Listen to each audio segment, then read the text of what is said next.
With me today is Dr. Nicholas Kuznetsov, who is an orthopedic surgeon who works locums in addition to his full-time practice. When you find out that you're going on assignment as an orthopedic surgeon, what's the first things that you do? One is what type of case volume and case mix that I'll see at the hospital.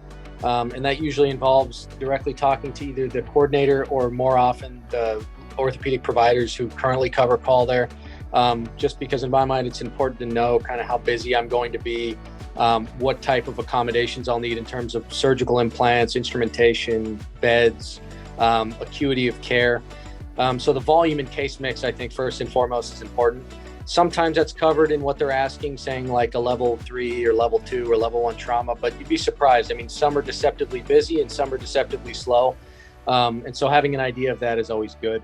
The other thing I like to know is, what mid-levels are available. I think it makes your experience a lot easier if you have support there, especially from individuals who are full-time employees. Or who at least have been working there long term. Having them on board, one, helps make things quicker and more efficient. Two, you get an extra hand in clinic and or the OR, another skilled pair of hands with someone who's accustomed to orthopedic procedures. And three, in terms of cutting down the time you spend documenting. I think that, a lot of the time they're excellent at facilitating pretty much all of your needs while you're there. What have you noticed that there's stuff that you don't have, or support personnel that you don't have? Do you speak up? How do you prepare for that? It's very important to be vocal about what you need and what, I think to coordinate the facility's expectations with your expectations and also your expectations with the facility's capabilities. The best thing to do is really to figure out what you need and if they can get it. A lot of the times facilities are on contracts with certain vendors. They may or may not have the tables that you need, but they may be able to get stuff or to bend slightly so that they can accommodate you. So I think that it's really important to flush out, like I said, the facility's capabilities early along so that you don't get yourself into quicksand. Who are you speaking with to go through all these details? When I get there, there are a few people that I always get plugged in with. First and foremost, it's the OR coordinator. There's always someone at the top of the OR who you can easily sit down with and say, what systems do you have here? What cases are done here? The next would be kind of, some sort of chief medical officer who usually is coordinating the locums assignments as well. Figure out what type of acuity of patients that you're working with, if there's an ICU, because, maybe you can do a complex case, but maybe they don't have the appropriate aftercare there to really make sure that patients rehab well and do well afterwards. So there's a lot of things kind of behind the curtains that you need to make sure that are present before you commit to doing potentially more complex, in-depth surgeries from an orthopedic standpoint. So most of these conversations are happening before you even get there? They happen either before I get there or more often actually when you orient. So the day that I get there, generally you are on pseudo call the first day that you get there where you start getting paged, but at the same time, they're kind of getting you enrolled in the medical record system and they're teaching you kind of what where you need to go, the layout of the hospital, and expectations. And so usually within that first day, it's really important to establish that so that, like I said, you don't overcommit to accepting or admitting or operating on patients that the facility potentially can't handle. Orthopedics is, in my mind, a lot of fun as a locum. I think that you get a wide variety of practice settings that you can select from, everything from clinical and elective OR cases to very high acuity trauma, and everything from, light to very busy OR schedules. And so I think it's exciting. I think trauma is exciting. Orthopedic trauma is very exciting, because you never know what's going to walk in the door.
Thank you, doctor.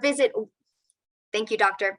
Visit weatherbyhealthcare.com and click on the blog to read more locums tips. Thank you, doctor. Thank you, doctor. Visit weatherbyhealthcare.com and click on the blog to read more locums tips from Dr. Kusnezov. I'm excited to speak with Dr. Nicholas Kusnezov. He is an orthopedic surgeon who has his own practice,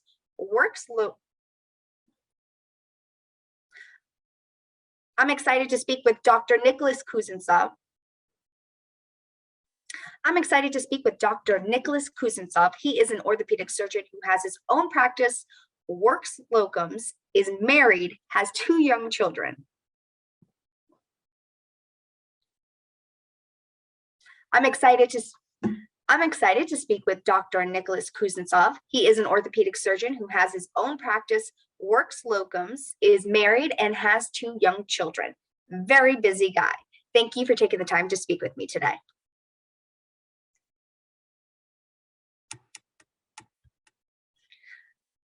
I'm excited to speak with Dr. Nicholas Kusnezov. He is an orthopedic surgeon who has his own practice, works locums, is married, and has 2 young children.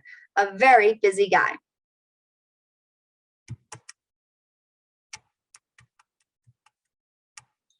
Thank you, doctor. I sincerely appreciate you speaking with me today to give us a glimpse into how you find balance and make your family part of your locums journey.